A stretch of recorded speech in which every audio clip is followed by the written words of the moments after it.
Example 6 है हमारे पास, some application of trigonometry. Examples are very important. आओ चेक करते हो रहा है या नहीं हो रहा। द एंगल ऑफ डिप्रेशन, चलो जी डिप्रेशन की बात कर रहे हैं, पहले ही मायूस है। Of the top and the bottom of 8 metre tall building, पहले तो 8 मीटर टॉल बिल्डिंग बना लो, ठीक है, थोड़ी छोटी बना लेते हैं, नहीं लिखना 8 ही है, ठीक है। अब क्या कह रहा है, from the top of multi storeyed building are 30 and 45 respectively. आओ जी, मल्टी स्टोरी मतलब इससे भी लंबी होगी वो बिल्डिंग। कहना क्या चाह रहा है, डिप्रेशन, एंगल ऑफ डिप्रेशन एक बार इसके टॉप पे और एक बार इसके बॉटम पे देखना, ठीक है। लो पहले एंगल ऑफ डिप्रेशन बनाने के लिए क्या बनाना पड़ता है, पैरेलल लाइन। एक बार इसके टॉप पे एक बार इसके टॉप पे जाएगा, ठीक है। जो टॉप पे जा रहा है ध्यान से देखो, the angle of depression of the top, top वाला कितना है 30 डिग्री,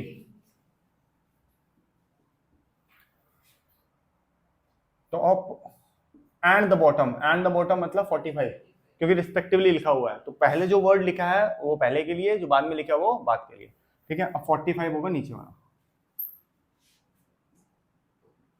सेटल हो गया, ठीक है। और हमें इससे कोई फर्क वैसे भी पड़ता है क्या, नहीं पड़ता, तो तुम अपने एंगल खुद बनाओगे इसका मतलब है। अच्छा जी, तो इसको भी पैरेलल लेना पड़ेगा इसका मतलब, है ना। अगर ये ऊपर वाला 30 है तो ये भी क्या होगा 30, ठीक है। और अगर ऊपर वाला ये पूरा का पूरा 45 है तो ये भी क्या होगा 45 डिग्री। नहीं समझ आया तो बताओ, नहीं आया, डन, वेरी गुड।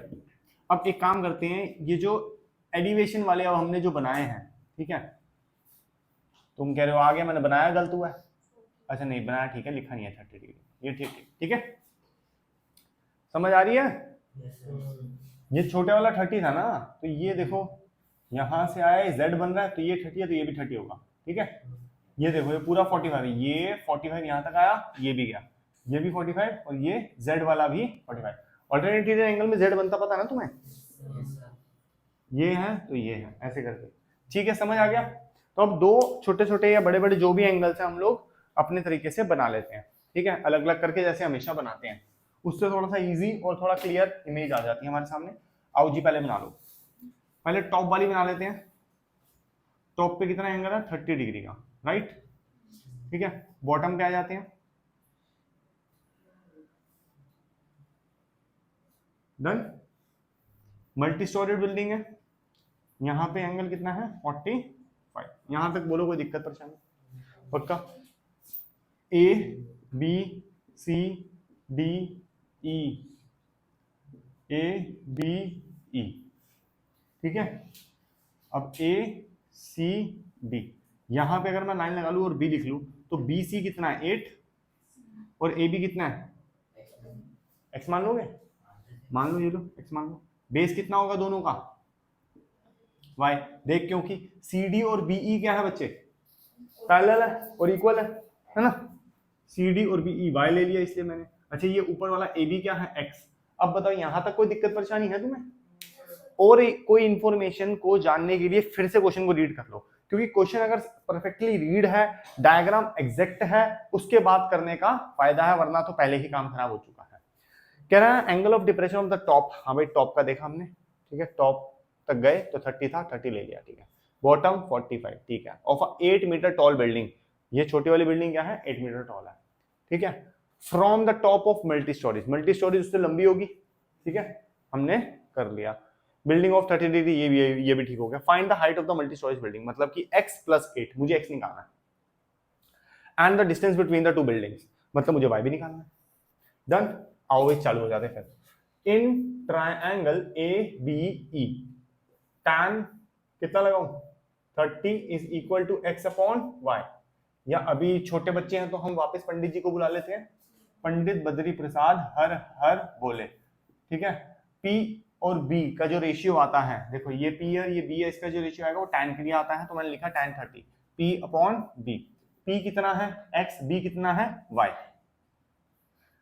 tan 30 की value 1 upon root 3 is equal to x upon y, y ऊपर चला जाएगा, रूट 3 इधर चला जाएगा, किस लिए by cross multiplication, y is equal to root 3x, ठीक है। एनी डाउट, इक्वेशन 1 मान के आगे चलो,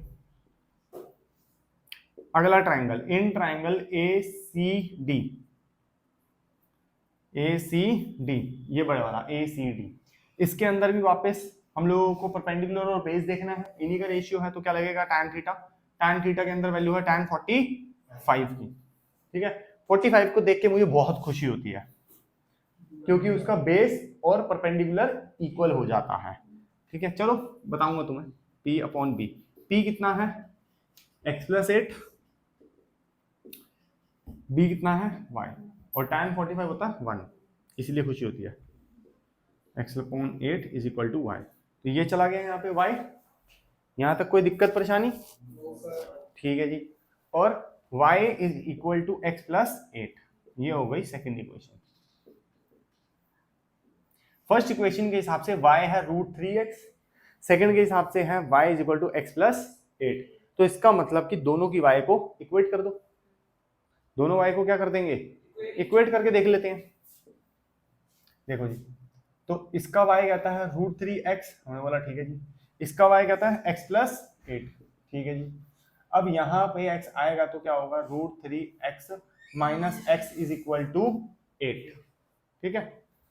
यहाँ क्या कॉमन आ जाएगा, x कॉमन आ जाएगा, क्या बचेगा, √3 माइनस 1 इज इक्वल टू 8, बोलो हाँ या ना, x is equal to 8 upon √3 minus 1, x आ गया, ये आ गया, ठीक है। आगे चले, तो अभी मेरे से पूछा क्या उन लोगों ने, मुझसे पूछा है हाइट ऑफ द बिल्डिंग, ठीक है, multi storage building, height of the multi storage building क्या है, x प्लस 8, x की वैल्यू क्या है 8 अपॉन √3 माइनस 1, ठीक है, और साथ में प्लस क्या करना है 8 करना है, यहाँ तक कोई दिक्कत परेशानी नहीं, अच्छी बात है। अब इसको आगे लेके जाना है मुझे, क्योंकि मुझे आगे ले जाके इसको यूज करना है, तो मुझे इसका डिनोमिनेटर को क्या करना पड़ेगा, रैशनलाइज। तो रैशनलाइज करने का तरीका इजी है, यहाँ पे माइनस तो प्लस लगा देंगे और डिनोमिनेटर और न्यूमिनेटर से मल्टीप्लाई कर देंगे। यहां आप लिख सकते हैं multiply √3 plus 1 with numerator and denominator, ठीक है। अब ऊपर जो होगा चलो वो तो सह लेंगे हम लोग, नीचे क्या होगा a plus B A minus B, तो क्या लगेगा a square minus B square, तो आएगा 8 √3 plus 1 3 minus 1 that is 8 √3 plus 1 upon 2, ठीक है। अब हमारे पास और भी है इंतजाम, तो हम इसको 2 को ऐसे करके काट देंगे, तो क्या आएगा 4 √3 प्लस 1, जो कि तुम्हारे सामने ये दिखा, ठीक है। इसको कट कर दिया, ये आ गया हमारे पास किसकी वैल्यू, x की वैल्यू, ठीक है। लेकिन मुझे तो इसके साथ क्या प्लस करना है, 8 लिखेंगे, height of multi storage building is equal to x plus 8, x की वैल्यू बताओ, 4 bracket √3 plus 1, 4 bracket √3 plus 1 plus 8, तो एक काम करना पड़ेगा भैया जी, इसको तो करना पड़ेगा अंदर, है ना, तो 4 √3 प्लस 4 प्लस 8, 8 4 12, 4 √3 प्लस 12, ठीक है। अब वापस कॉमन ले लो, लेना है तो, वरना ले लो वरना क्या, 4 कॉमन लेंगे, √3 प्लस क्या आएगा 3, ठीक है। हाइट हो गया इसके अंदर,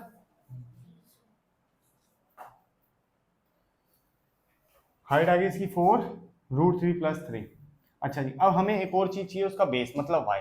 देखो जी, मेरे पास x की परफेक्ट वैल्यू है, मेरे पास x की परफेक्ट वैल्यू है ना, यहाँ पे देखो, अगर मैं चाहूं तो x यहाँ से x is equal to y minus 8 लिख सकता हूँ, ठीक है। और मुझे चाहिए क्या, मेरे को तो y चाहिए, ठीक है। ये वाली वैल्यू लगा लो या ये वाली वैल्यू लगा लो, जो तुम्हारी इच्छा है तुम उससे y निकाल सकते हो इजीली, निकाले फटाफट। उसके लिए थोड़ा सा इरेज करना पड़ेगा मुझे। अब ये सब समझ आ चुका, तो इस पे इरेज कर दूं, ठीक है। मेरे पास y की यहाँ पे एक वैल्यू है, यहाँ पे भी एक वैल्यू है, ठीक है। एक काम करते हैं, यहाँ से x की वैल्यू निकाल देते हैं, ठीक है, इसमें पुट कर देते हैं। अब y is equal to √3x, एक इक्वेशन वैल्यू थी मेरे पास, और एक वैल्यू है y is equal to x plus 8। यहाँ से x की वैल्यू निकाल लो, ऊपर वाले में डाल दो, y की वैल्यू आ गई, y minus 8 is equal to x आ गया। Put the value of x, in equation 1 यहाँ पे डालो, y is equal to √3, x की वैल्यू क्या है y -8, ठीक है।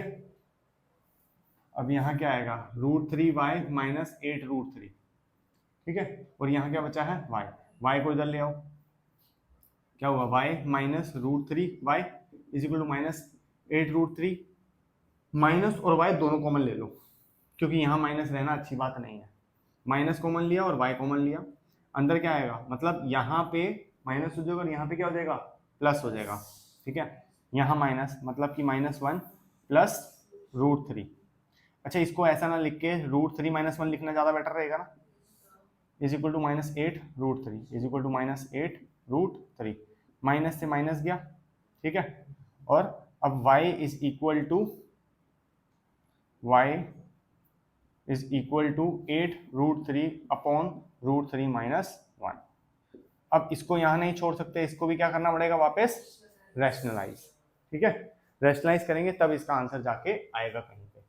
चलो इसको फटाफट से रैशनलाइज कर लेते हैं। चलो इसको एक बार रैशनलाइज कर लो, ये तो हाइट था ना, ये अलग था, इसको रैशनलाइज कर लो। y is equal to 8 √3 upon √3 -1 multiply हो जाएगा √3 + 1 अपॉन √3 + 1, ठीक है। रैशनलाइज करने के लिए यहाँ माइनस था, यहाँ दोनों जगह क्या लग गया, प्लस लग गया। ये हो जाएगा 8 √3 ब्रैकेट √3 + 1 अपॉन √3 स्क्वायर -1, क्यों भाई a + b a - b क्या लगता है a² - b²। 8 √3 + 1 अपॉन 3 - 1, तो आया 8 √3 + 1 अपॉन 2, ठीक है। अब इसको भी अंदर मल्टीप्लाई कर देंगे दोनों जगह, यह आएगा 8 √3 की जगह क्या आ जाएगा 3, यह आएगा अंदर आएगा +8 √3 अपॉन 2, 8 3 24 + 8 √3 अपॉन 2। इसके अंदर से भी बाहर निकाल लेंगे 8 वापस, पता नहीं डालते क्यों है जब बाहर निकालना होता था। और क्या सिंपल है, 8 बाहर निकाल लो इसके अंदर से, कितना बचेगा 3 + √3 अपॉन 2, कट करा 4 3 + √3। देखो अब ध्यान से सुनना, इस क्वेश्चन को हम लोग शॉर्ट में कर सकते थे, ठीक है। इस क्वेश्चन को इतना लंबा करने का रीजन क्या है, मान लो इस क्वेश्चन के अंदर उसने मेरे से खाली एक ही चीज पूछी हुई होती, ठीक है, तो मुझे उसको पूरे का पूरा वर्किंग करके दिखानी पड़ती। खाली एक ही चीज पूछी हुई होती कि यहीं से मुझे सारी कहानी पूछ लेता वो, ठीक है ना, तो मुझे सारी वर्किंग करके दिखानी पड़ती।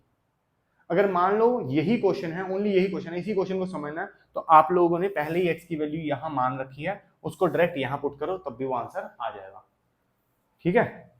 अगर इतना लंबा करने की जरूरत नहीं है, तुम्हें मन नहीं कर रहा है इतना लंबा कि इंडिविजुअल करे, तब तो फायदा हो भी हमारा। अगर क्वेश्चन 2 पार्ट में ना होता, खाली एक ही पार्ट में होता, ठीक है ना, तब फायदा होता। अगर तुम्हारा मन नहीं है कि इतना लंबा नहीं करना, आंसर आ गया, ये याद है आंसर। अब इसको क्या करके देख सकते हो आप लोग, अगर ये नहीं करने का मन, इसको शॉर्ट में करने का मन है, तो आपके पास एग्जैक्ट x की वैल्यू आ रखी है, वो भी रैशनलाइज करने के बाद, जो कि है x इज इक्वल टू 4 √3 + 1। तो ले लो x इज इक्वल टू 4 √3 + 1, ठीक है। इसको पुट कर दो इक्वेशन 1 में यहां पे, ठीक है। हाँ इक्वेशन 1 में, इक्वेशन 1 में आपको दिखाता हूँ कहाँ लिखी हुई है। देखो ये रही आपकी इक्वेशन 1, क्या है equation 1, y is equal to √3x। Simple, x की वैल्यू क्या है 4, यहां पे पुट कर दो √3, 4 √3 + 1, ठीक है। √3 अंदर चला जाएगा यहाँ पे, और क्या 4 है, पहले तो 4 भेज दो सब जगह अंदर, फिर √3 की बात करेंगे। यहाँ पे हो जाएगा 4 √3 + 4, ठीक है। अब भेजेंगे √3, अगर 4 नहीं भेजेंगे, आपको लग रहा है कि सर 4 तो वापस कॉमन आ जाएगा, मत भेजो 4, ये लो पहले √3 को भेज दो, फिर 4 को एक काम करो बाहर भेज दो, यहाँ लगा दो √3 और इसके आगे भेज दो 4, ठीक है। √3 × √3 हो जाएगा 3 + √3 बाहर 4, आंसर। ये वाला आंसर इस वाले आंसर से एग्जैक्ट मैच कर रहा है, ठीक है। तो ये डिपेंड करता है कि आपके माइंड में उस समय क्या चीज पिकअप की है और उसने आप उस हिसाब से कर सकते हो, ठीक है। ठीक है, दोनों में कोई दिक्कत नहीं है, कोई परेशानी नहीं है, चाहे आप इस तरीके से करो या इससे पुराने वाले तरीके से करो, ठीक है ना, अपना अपना माइंड है, अपने अपने तरीके, मैंने दोनों आप लोगों को करके दिखा दिए।